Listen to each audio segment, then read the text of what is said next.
The woman's voice rang out like a whip crack in the quiet boutique. "I'm telling you, she doesn't belong here," she snapped, jabbing her finger toward a teenage girl standing just a few feet away. Heads turned. Conversations froze. Every pair of eyes in the store swung between the woman and the girl she had just singled out. But the girl? She didn't flinch. She stood her ground, her chin high, her gaze calm but unwavering, locked on the woman who had just tried to shrink her with words. But what that woman didn't know was who she was really dealing with. Let me take you back just an hour earlier. Her name was Amira James, 16 years old, confident, sharp, with a style all her own and a spirit that couldn't be bent. That afternoon, she had walked into the boutique on her own, her first time doing so without her father. For Amira, this was a small moment of pride, a step toward independence, a quiet chance to find a dress for a charity gala her family was attending. She had admired the elegant displays in that boutique for as long as she could remember.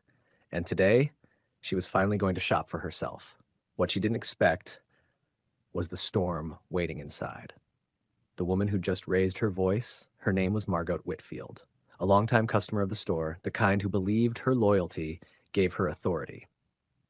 She wore pearls like armor and walked with the self-assurance of someone who thought she owned every room she stepped into. When Margot first spotted Amira quietly browsing, her expression darkened, her eyes narrowed, her posture stiffened. To her, Amira wasn't a customer. She was a question mark. Margot's gaze followed Amira around the boutique like a hawk tracking prey. She watched her lift a dress, inspect the stitching, check the size, but instead of seeing a girl excited about fashion, she saw something else, something wrong.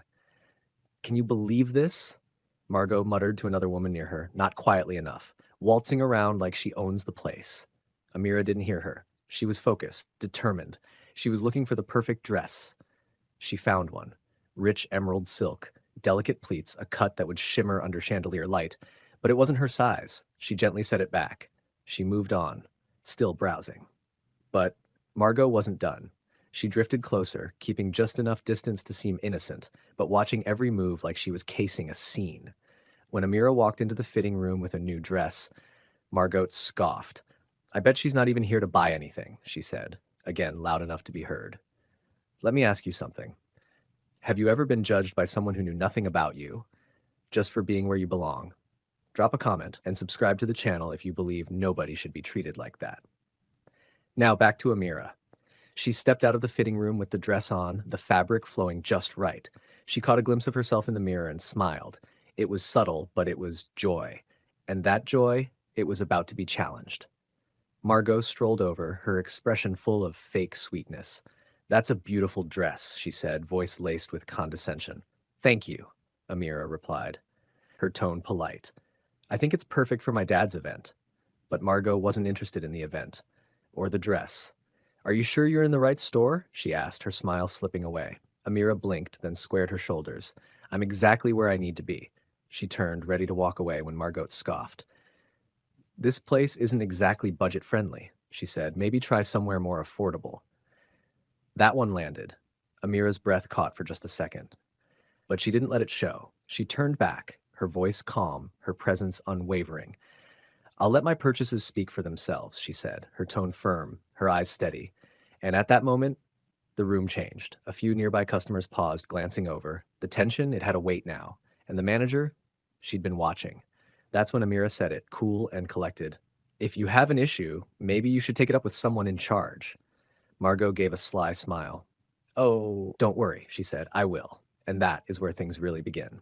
Margot didn't waste a second. She flagged down the boutique manager, a woman named Chelsea who had only been working there a few months, knew enough to be unsure, experienced enough to recognize trouble. "Excuse me," Margot called, loud enough for the entire store to hear. "I've been watching that girl." She pointed directly at Amira, "and I'm pretty sure she slipped something into her bag." The room went silent. Chelsea's expression shifted, uneasy, the kind of look that said, "I don't want to deal with this." But still, she walked over slowly. "What seems to be the issue, Mrs. Whitfield?" she asked cautiously. "The issue," Margot snapped, "is that she's been acting suspiciously. She's obviously not here to buy anything. You need to check her bag." Amira's heart sank, her grip tightened on her handbag. She turned calmly to the manager, her voice low but steady. "I haven't done anything wrong." Margot stepped forward. Of course she'd say that. Why don't you just show us what's in the bag? Amira hesitated, not because she had anything to hide, but because of the humiliation, the public scrutiny, the looks. Still, she handed her bag over without argument. The customers in the store, all watching now, leaned in just a little. Chelsea took the bag and opened it slowly, checking each compartment. After a long pause, she looked up and shook her head. "There's nothing here," she said softly. But Margot wasn't satisfied. "Check again," she snapped. "She must have hidden it somewhere else. People like her are clever. People like her." The words echoed in the boutique like a crack of thunder. Amira stepped forward. Her voice wasn't raised, but it didn't need to be. "I think we're done here," she said, reclaiming her bag. "Unless you have proof, I suggest you stop harassing me." Margot folded her arms. "If you have nothing to hide, why are you being so defensive?" "Defensive?" Amira said, her jaw tightening. "You accused me of stealing with no evidence. That's not defensiveness. That's dignity." The manager, clearly shaken, stepped in. Maybe, maybe we should all calm down," she said, glancing nervously between them. But Margot pointed again. "Girls like her don't belong in stores like this," she snapped. "They come in, cause trouble, and leave with things they didn't pay for." That was it. The air in the room turned sharp, like broken glass. Other customers turned away, their expressions a mix of discomfort and disbelief. Amira's eyes locked on Margot. "You're not just wrong," she said. "You're showing everyone who you really are, and it's not a good look." But Margot was still on the attack. "We don't need troublemakers like her ruining this place," she said, looking back at the manager. "Just ask her to leave." Chelsea froze, caught in the pressure, the eyes, the power dynamic. "I think it's best if you leave," she said finally, barely above a whisper, but directed at Amira. Amira blinked. "You're asking me to leave?" she said, her voice thick with disbelief. "Even though I've done nothing wrong?" Margot smirked. "Exactly, you're just proving my point." Amira turned to her. "You're doing this because of the color of my skin," she said. "You should be ashamed," Margot stammered. "I'm just protecting the store's reputation." But the damage was already done. Have you ever been asked to leave a place simply because of who you are? If you believe everyone deserves respect, click the subscribe button and join our community, the Living Tribe. Now, here's where it shifts. Amira pulled out her phone. She didn't raise her voice. She didn't shout. She just said calmly, "Dad, I need you to come to the boutique. There's a situation here." She ended the call. Margot rolled her eyes. "Probably calling her boyfriend to come bail her out?" she muttered, smirking to a customer nearby. The woman looked away, uncomfortable. "This is why stores like this need stricter policies," Margot said, clearly emboldened by the manager's silence. "We can't just let anyone walk in." Amira didn't respond. She stood still, tall, proud, silent. And then a sound broke through the tension like a movie cue, the unmistakable growl of an engine outside, heavy, smooth, expensive. A sleek black SUV pulled up to the curb, its tinted windows gleaming. The boutique froze. The door opened and a man stepped out.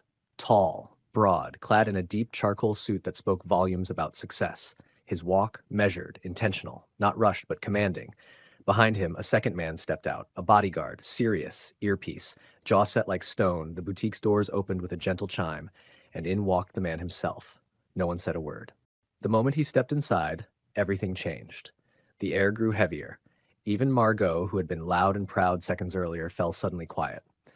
The man's eyes scanned the room, slowly, deliberately. He took in the store, the silent crowd, the boutique manager fidgeting near the register. And then he saw her, Amira, his daughter. He walked straight to her, his movements precise, not rushed, not flustered. Margot blinked, confused, still assuming this was just another wealthy customer, another parent to win over.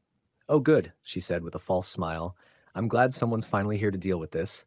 She's been causing a commotion since she walked in, rude, loud, and suspicious. I caught her acting strange, even thought she tried to steal something." The man didn't even look at her. He turned to the manager instead.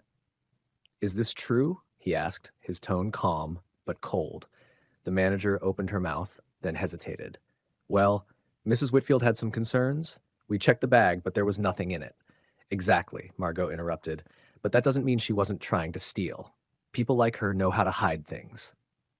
The room froze. "People like her," the man repeated softly, turning back to face her. His voice didn't rise. It didn't need to. Margot faltered. "You know what I mean," she said, waving a hand. "This store is for respectable clients, and she clearly doesn't fit the profile." He stared at her for a long moment. Then he spoke. Slowly, slowly, razor sharp. The girl you're accusing is my daughter.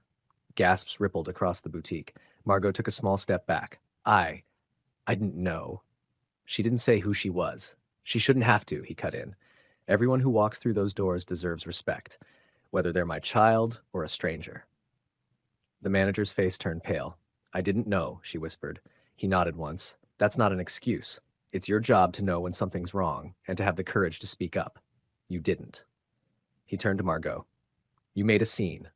You harassed her. You accused her with no evidence. You humiliated her in front of strangers, not because of what she did, but because of what you thought she looked like. Margot was trembling now. Her words came out in stammers. I was just trying to protect the store. No, he said, stepping forward. You were trying to protect your assumptions, and now everyone in this room knows exactly who you are. He gestured to the bodyguard at the door. Escort her out. Margot's jaw dropped. You can't be serious. I'm more than serious, he said. You're banned from this store and from every business I own. Permanently. The bodyguard moved toward her. Margot sputtered. This is ridiculous. You're throwing me out? Me? But no one was defending her. Not the customers, not the staff, not even the manager who looked like she wanted to vanish into the floor. Margot turned to Amira. You could have said something. You didn't have to make this a scene. Amira looked her dead in the eye. I didn't make this a scene, she said softly. You did. And with that, Margot turned on her heels and stormed toward the door, her expensive shoes clicking against the marble floor, her once proud demeanor reduced to a cautionary tale. She didn't look back, not once. The boutique was silent as the door shut behind her. The door clicked shut behind Margot Whitfield, but the tension didn't disappear right away. Everyone stood frozen, like the silence had glued them in place. Mr. Ellison turned to the manager. I want a word, in private. She nodded quickly, leading him toward the back office. But before he followed, he paused, turned to Amira. Come too, he said gently. Amira stepped forward, still silent, still composed, her posture perfect, her chin high, but her hands trembled slightly, betraying the emotional weight of everything that had just happened. When they entered the office, Mr. Ellison closed the door softly behind them. He didn't yell. He didn't pace. He simply looked at the manager and asked, Why didn't you stand up for her? The manager swallowed hard. I didn't recognize her. I didn't know she was your daughter. She didn't need to be my daughter for you to do the right thing, he said. You saw a girl being publicly accused with no proof. You saw her bag searched, and you still let that woman escalate things.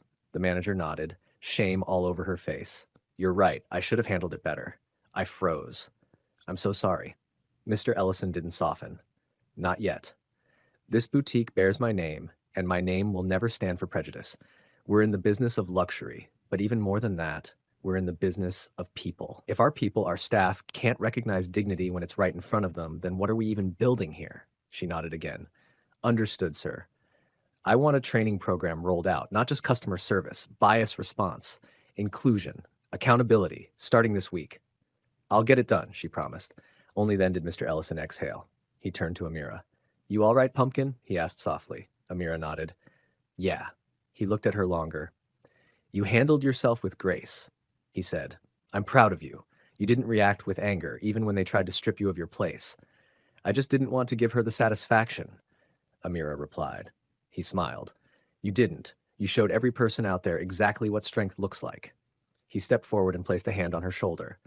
This place, this boutique, belongs to you just as much as it belongs to me, and no one, no voice, no stare, no judgment gets to tell you otherwise. There was a soft knock on the office door. It was one of the younger clerks. Sir, customers are asking if you'd like to address them. He nodded. Let's go. Together, father and daughter walked back out into the boutique. Customers were still inside, some still shopping, others simply lingering, as if unsure how to leave after what they'd just witnessed. Mr. Ellison stepped to the center of the room. I won't be long, he began, but I do want to say this. What happened today shouldn't have happened. My daughter came here to shop. She was treated like a suspect instead of a guest, not because of what she did, but because of what someone assumed about her. He let that hang. Prejudice wears many faces, and sometimes the worst kind hides behind manners, money, or a fake smile. But it always reveals itself in moments like this. He looked around. This store will be better, and not because we got lucky that she called her father, but because we're choosing to learn, to change. And if you believe, like I do, that justice starts small in boutiques, in classrooms, in neighborhoods, then let today be a reminder. Dignity is not a luxury, it's a right. There were nods, quiet claps, someone whispered, "Thank you," and someone else said, "I'm so sorry." Amira took her father's hand. They left together, side by side, not in shame, but in strength. Don't forget to subscribe to join our Story Arc Tribe community, where we share living stories that matter.